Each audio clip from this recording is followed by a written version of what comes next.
Ahlan wa sahlan, sabal khair.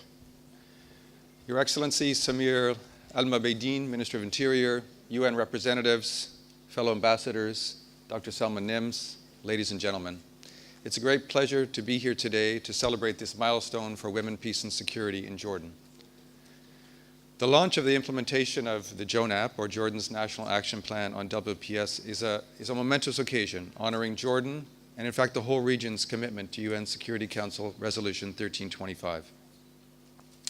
In 2000, the Security Council adopted this resolution calling for special measures to protect women in armed conflicts and to ensure they have a role in conflict resolution, peacemaking, and peacekeeping. The need for national action plans on women, peace, and security in the region is obvious. This region has suffered more than its share of conflicts and crises, victimizing mostly civilians, especially women and children. Iraq was the first country to develop a national action plan in the region in 2014 and is currently working on its second action plan.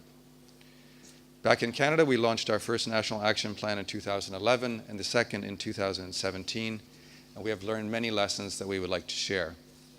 One important thing we learned from the implementation of our national action plan is the importance of a whole-of-government approach involving all implicated ministries and agencies to ensure better alignment with our broader commitments. Such commitments include the empowerment of women and girls, respect for human rights and inclusion, and respect for diversity. It's been 18 months since Canada adopted its feminist international assistance policy. This is Canada's way of saying, loudly and clearly, that support for women's empowerment is the best way to build a more peaceful, inclusive, and prosperous world. Goals very much in line with UNSC 1325.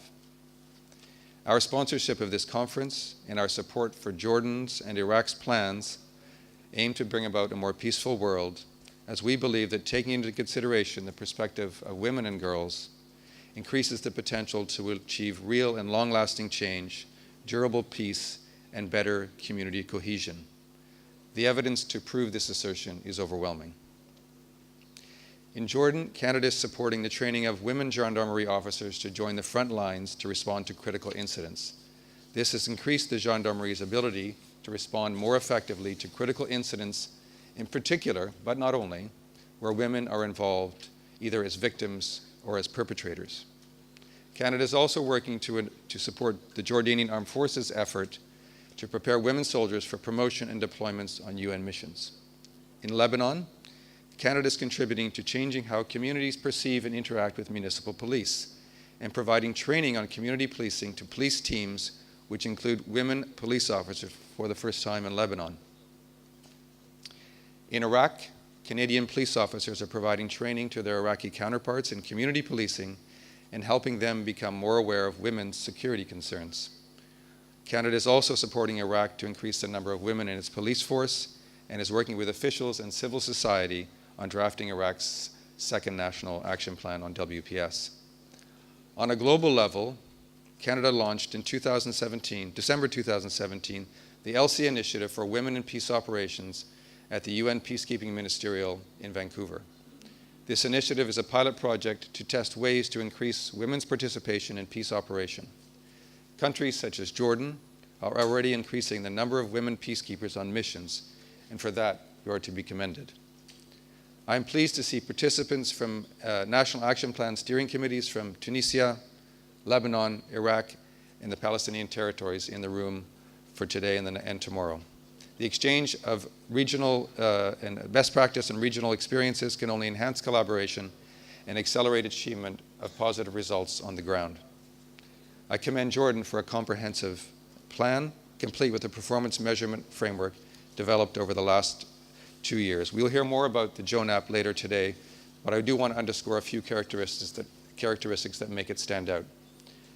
One, the JONAP was developed through an inclusive and participatory process, included civil society, the judiciary, relevant ministries, and the security sector.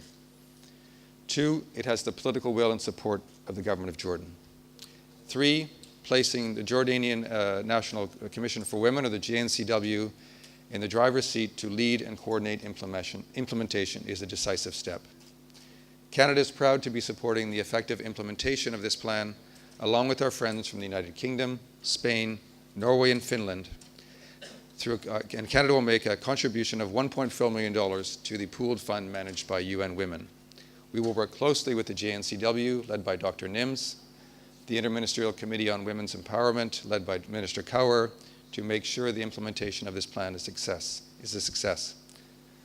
The next 2 days will not be easy.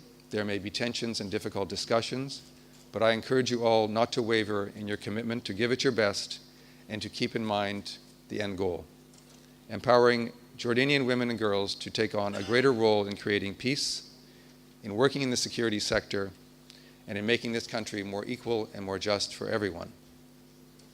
Gender equality cannot simply be a slogan. It must also become a reality. We need the contribution of everyone, men, women, to achieve a just and peaceful world. I look forward to seeing progress on the JONAP in the coming months. Thank you all for your participation for this conference. Shukran jazilan.